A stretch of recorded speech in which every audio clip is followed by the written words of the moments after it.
வலையோசை சேனலுக்கு உங்களை அன்போடு வரவேற்கிறேன். இன்றைக்கி நம்ம பார்க்க போகிறது நல்ல கிறிஸ்பியாக புஸ்ஸு புஸ்ஸுன்னு நல்ல பஃப்பான பூரி தான். இந்த பூரி பண்ணுறதுக்கு சில டிப்ஸ் அண்ட் ட்ரிக்ஸ் இருக்குது. அது என்னென்னங்கிறதெல்லாம் இந்த வீடியோவில் நம்ம இன்றைக்கி பார்க்கலாம். வீடியோக்குள்ளே போகிறதுக்கு முன்னாடி நம்ம சேனல் வலையோசையை நீங்கள் புதுசாக பார்க்குறதா இருந்தால் என்னுடைய மற்ற வீடியோஸையும் செக் பண்ணி பாருங்கள். உங்களுக்கு பிடிச்சிருந்துச்சுன்னா சப்ஸ்கிரைப் பண்ணிக்கோங்க, பெல் ஐக்கானையும் ப்ரெஸ் பண்ணிக்கோங்க. ஃபஸ்ட்டு பூரிக்கு மாவு பிசைஞ்சிக்கலாம். தேவையான அளவுக்கு கோதுமை மாவு எடுத்துக்கோங்க. இது கூட நான் 1 ஸ்பூன் ரவை சேர்க்குறேன். இந்த ரவை சேர்க்குறதுனால நம்ம பூரி எவ்வளோ நேரம் ஆனாலும் அந்த பஃபினஸ் போகாமல் அதே புசு புசுன்னு அப்படியே இருக்கும். அது மட்டும் இல்லாமல் நம்மளோட பூரி நல்லா மொறு மொறுன்னு கிறிஸ்பியாகவும் இருக்கும். இப்போ தேவையான அளவு உப்பு சேர்த்து நல்லா மிக்ஸ் பண்ணிக்கோங்க.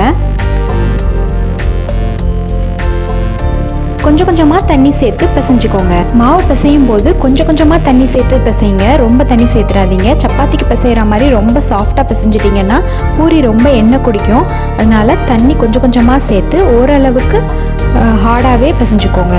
பாருங்கள், இந்த மாதிரி பிசைஞ்சு எடுத்துக்கோங்க. இப்போ மாவு காயாமல் இருக்கிறதுக்கு மேலே எண்ணெய் தடவி வச்சுக்கலாம். இப்போ இந்த மாவு நல்லா 15 நிமிஷத்துக்கு ஊறட்டும். அதுக்கப்புறமா நமக்கு தேவையான அளவுக்கு குட்டி குட்டி உருண்டைகளாக உருட்டிட்டு பூரியை தேய்ச்சி எடுத்துக்கலாம். நான் இப்போ இந்த மாதிரி சின்ன சின்ன உருண்டைகளாக உருட்டியிருக்கேன். உங்களுக்கு இதை விட பெருசாக வேணாலும் நீங்கள் அந்த மாதிரி உருட்டிக்கோங்க, இல்லை இதை விட சின்னதாக வேணாலும் உருட்டிக்கோங்க.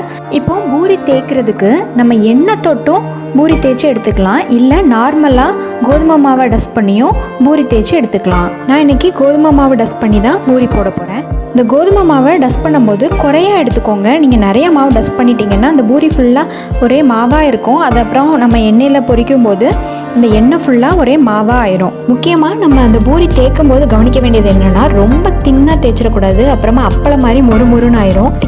ஓரளவுக்கு திக்காக தேய்ங்க, ரொம்ப திக்காகவும் தேய்ச்சிடாதீங்க, அப்புறமா ஹார்டாயிரும்.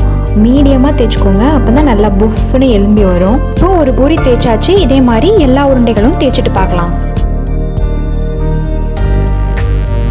இப்போ எல்லா பூரியும் பொரிக்கிறதுக்கு ரெடியாக இருக்குது. இப்போ எண்ணெயை நல்லா காய வச்சுக்கோங்க. எண்ணெய் நல்லா சூடாக இருக்கணும், அப்போ தான் நம்ம பூரி நல்லா புசு புசுன்னு எலும்பி வரும்.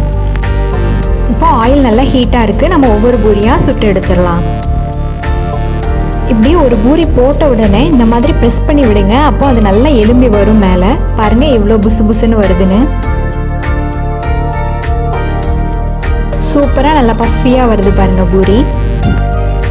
எண்ணெயை அளவாக வச்சுட்டு ஒவ்வொரு பூரியாக நீங்கள் சுட்டுடுங்க, அப்போ தான் நம்ம பூரி நல்லா எலும்பி நல்லா புஸ்ஸுன்னு வரும்.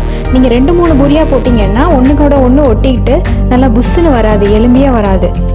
இந்த மாதிரியான டிப்ஸ் அண்ட் ட்ரிக்ஸ் எல்லாம் ஃபாலோ பண்ணி நீங்கள் பூரி எப்போ போட்டாலும் கண்டிப்பாக நல்லா பஃபியாக நல்லா சாஃப்ட் அண்ட் கிறிஸ்பியாக சூப்பராக வரும். கண்டிப்பாக ட்ரை பண்ணி பாருங்கள். பாருங்கள் எவ்வளோ பஃபியாக இருக்குது பாருங்கள் பூரி.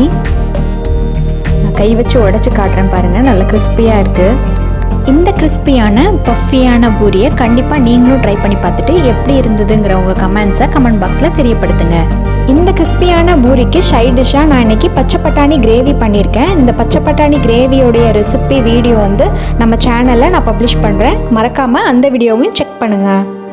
இந்த வீடியோ உங்களுக்கு பிடிச்சிருக்கும்னு நினைக்கிறேன். உங்களுக்கு பிடிச்சிருந்துச்சுன்னா லைக் பண்ணிடுங்க, உங்கள் ஃப்ரெண்ட்ஸ் அண்ட் ஃபேமிலிக்கும் ஷேர் பண்ணிடுங்க. தொடர்ந்து நம்ம சேனல் வலையோசையில் வர வீடியோஸ் எல்லாத்தையும் நீங்கள் மிஸ் பண்ணாமல் பார்க்கணுன்னா நம்ம சேனல் வலையோசையை சப்ஸ்கிரைப் பண்ணிக்கோங்க. பக்கத்தில் இருக்க பெல் ஐக்கானை ப்ரெஸ் பண்ணி ஆல்ங்கிற ஆப்ஷனை செட் பண்ணிக்கோங்க. அப்போ தான் நான் போடுற வீடியோஸ் எல்லாமே உங்களுக்கு நோட்டிஃபிகேஷனில் தவறாமல் வரும். நன்றி.